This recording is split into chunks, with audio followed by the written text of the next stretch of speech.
Is democracy biblical?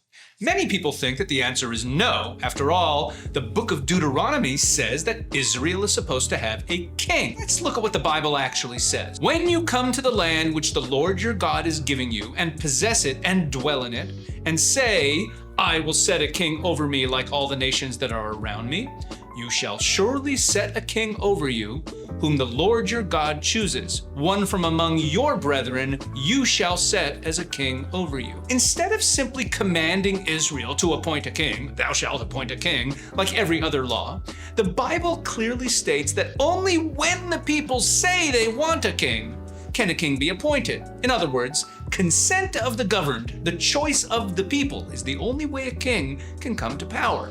Now, we're still talking about a king, not exactly a democratic form of government, but let's look again at the verses we just quoted. When you come to the land which the Lord your God is giving you, and possess it and dwell in it, and say, I will set a king over me, like all the nations that are around me. What does that mean? What exactly does this phrase add? Back when the Bible was written, the only type of government was kings. King was another way of saying government.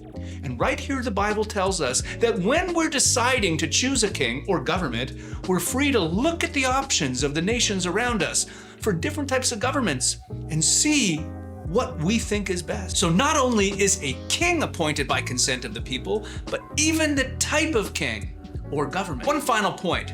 We tend to think of kings as all-powerful rulers who are above the law. One of the fundamental features of democracy is equal application of the law to all, including those who hold power.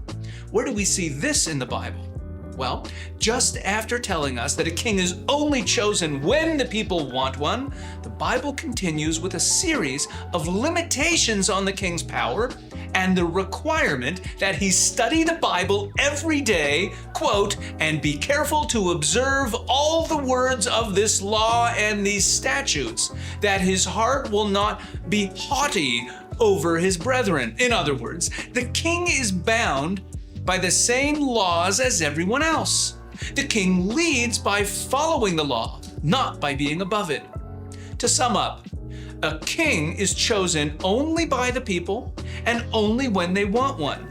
What type of king or government is also up to the people to decide. And finally, the biblical king is bound by the same laws as everyone else. Democracy, defined by consent of the governed and equal treatment of everyone under the law, is one of the greatest innovations of the Bible.